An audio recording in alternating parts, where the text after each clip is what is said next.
थे कि ये टिकेगी नहीं, भारत टूट जाएगा, बिखर जाएगा। ऐसा न होते हुए अब अपने 80वें वर्ष में प्रवेश कर रही है। ऐसे सभी महापुरुषों के त्याग का, परिश्रम का, बलिदान का गौरव भी हमारे मन में है और ये एहसास भी हमारे मन में है। युवा पीढ़ी, उनके साथ मुझे संवाद करने के लिए बताया है। वास्तव में प्रसंग तो सबके संवाद के लिए है, परंतु युवा पीढ़ी के लिए इसलिए भारत में ऐसा मानते हैं कि वो हमारा डेमोग्राफिक डिविडेंड है और उसका ठीक से लाभ हुआ देश को तो हम विश्वगुरु बन जाएंगे, और नहीं हुआ तो आगे बहुत बोझ आएगा। क्योंकि आज ये युवा पीढ़ी 30 साल के बाद पुरानी पीढ़ी बन जाएगी, तो आगे चल के इस युवा पीढ़ी के भविष्य के लिए भी जैसे आज के लोगों ने विचार करना है, वैसे युवा पीढ़ी को अपने अगले पीढ़ी के लिए भी विचार करके चलना पड़ेगा। और इसलिए इस संवाद का एक महत्व मैं मानता हूं।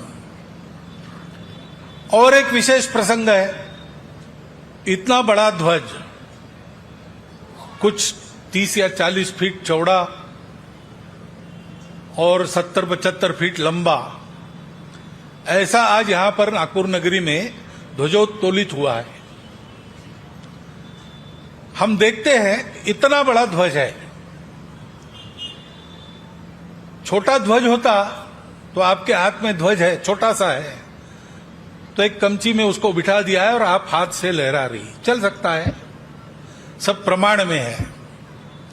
लेकिन इतना बड़ा ध्वज है तो उसके लिए कितना विस्तृत बेस चाहिए और कितना ऊंचा ध्वजस्तंभ चाहिए, और उसको ऊपर चढ़ाने में मशीन को भी कितना परिश्रम पड़ा, ये सब आपने देखा है।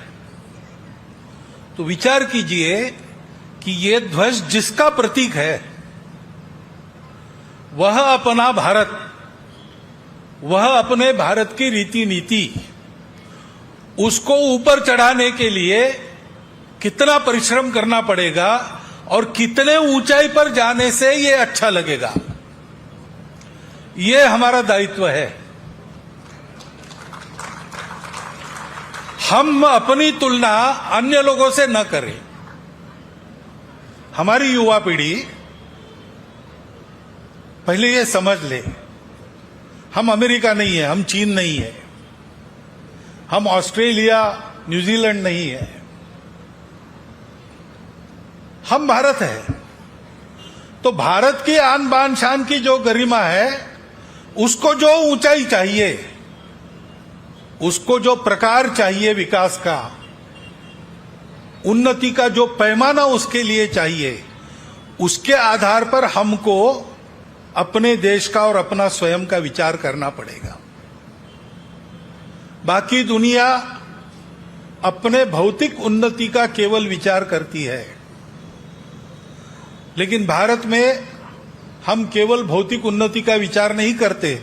बोलते बोलते ये बोल देते, पैसा तो मुर्गी भी नहीं खाती, यह हमारा स्वभाव है। और आज दुनिया ऐसा विचार करते करते लड़खड़ा रही है, अधूरी दृष्टि के कारण। हमारी दृष्टि के आधार पर उस लड़खड़ाती दुनिया का संतुलन ठीक करके उसको आगे की राह दिखाना, ये भारत के नाते अपना दायित्व बनता है। इसके लिए हमको तैयार होना है। हम जब विचार करते हैं, युवा पीढ़ी है, आगे कमाने वाली है, तो जैसे बाबूजी ने अभी कहा कि भाई रोजगार केवल नौकरी नहीं होती, हाथ से काम करना, इसकी भी प्रतिष्ठा चाहिए। उद्योग, उद्यमिता, इसकी भी प्रतिष्ठा चाहिए। उसमें खतरे हैं तो उस खतरों को मोल लेकर उसको यशस्वी करने की हिम्मत भी चाहिए। हम सब लोगों को, विशेषकर युवा पीढ़ी को, इसका ध्यान रखना पड़ेगा। ये हमारी दृष्टि है। छोटी लोक संख्या वाले बड़ा भूभाग वाले, अधिक साधन संपन्न देश केवल नौकरी का विचार करना उनको पुराता है। भारत जैसी विशाल जनसंख्या और एक बाकी देशों के हिसाब से कनाडा हो, अमेरिका हो, चाइना हो, कम भूभाग, ऐसा हमारा चित्र होने के कारण हमको हमारे सब बातों का अलग से अपनी दृष्टि से विचार करना पड़ेगा। उसके लिए हमको अध्ययन करना पड़ेगा। आज हम ये बात कर रहे हैं, 80 साल से करते आए हैं, 79 साल से, अब 80वें साल में भी करेंगे, करते रहेंगे। देश के विकास का, युवा पीढ़ी के भविष्य का विचार नित्य चलना ही चाहिए। लेकिन ये विचार हम क्यों कर सक रहे हैं? क्योंकि किसी ने अपने भौतिक सुख का त्याग किया, किसी ने अपने प्राणों की बलि चढ़ाई, 2 पीढ़ियां 3 पीढ़ियां परिश्रम चला। तब आज हम सोच सकते हैं कि हमारा भविष्य कैसा होना चाहिए, हम बाकी देशों की स्पर्धा में कैसे आगे निकलने चाहिए, हमारे देश का आर्थिक स्तर कैसा होना, ये सारा विचार हम इसलिए कर सक रहे हैं कि कुछ पीढ़ियों ने हमारे लिए अपने हित को बलि दे दिया। उन्होंने ये विचार नहीं किया कि मुझे क्या मिलेगा, उन्होंने ये विचार किया कि ये सही काम है, सत्य काम है, उसको करना है। कुछ मिले ना मिले, जान चली जाए तो भी चलेगा, परंतु ये करना ही करना है। ऐसे विचार करने वाले अधिकतर लोग युवा होते हैं,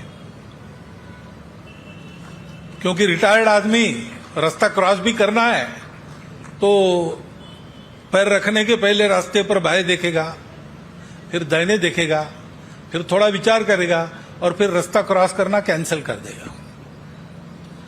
क्योंकि दुनिया में बहुत थपेड़े खाए हैं, इसलिए हिम्मत करने की हिम्मत नहीं रहती। युवाओं में ये हिम्मत रहती है।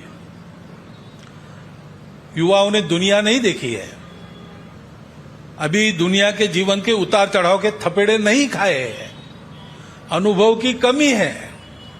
एक तरफ ये कमी है, लेकिन दूसरे तरफ इसी के कारण उनको अपने आप को झोंक देने की हिम्मत मिली है। वो कूद पड़ते हैं, अंधेरे में भी कूद पड़ते हैं, उनकी आशा मुरझाई नहीं होती। तो संघ प्रमुख को आप सुन रहे थे आज़ादी दिवस के मौके पर मोहन भागवत जी जो कार्यक्रम को संबोधित कर रहे हैं, वो भी युवाओं की बात कर रहे हैं। अब देखिए, उन्होंने अपने पिछले कुछ कार्यक्रमों में युवाओं और जेनजी का संवाद भी किया और उन्होंने कहा कि इनकी आवाज़ तो सुननी पड़ेगी और इनकी आवाज़ सुननी भी चाहिए। तो ये आपको लग रहा है कि एक संघ से भी एक मैसेजिंग जो है, विजय जी बताइए थोड़ा सा हमारे दर्शकों को कि वो जो संघ की तरफ से मैसेजिंग जा रही है वो क्या है और वो कितने महत्व रखती है? बहुत महत्वपूर्ण है। और जब ये सारा जनता